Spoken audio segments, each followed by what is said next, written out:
आ गया ना गाना चोरी ऊपर से सीना चोरी। और ये मैं नहीं कह रहा हूँ, ये आप लोग बताइए और प्रूफ के साथ मैं दिखाने वाला हूँ। कौन सी का गाना है वह सेनुरा डाले से पहले same to same Khesari Lal का आ चुका है बहुत पहले ही। और मैं झूठ नहीं कह रहा हूँ, मैं लाइव आप लोगों को प्रूफ दिखा रहा हूँ। म्यूजिक सुनिए म्यूजिक।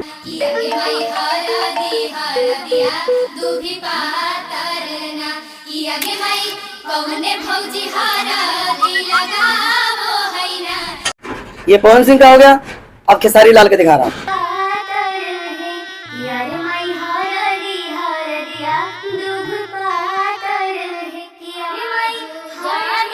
है ना, म्यूजिक सेम टू सेम है, पर फर्क इतना ही है खेसारी लाल यादव ने भोजपुरी में गाया हुआ है और पवन सिंह ने मैथिली और भोजपुरी मिक्स करके गाया हुआ है।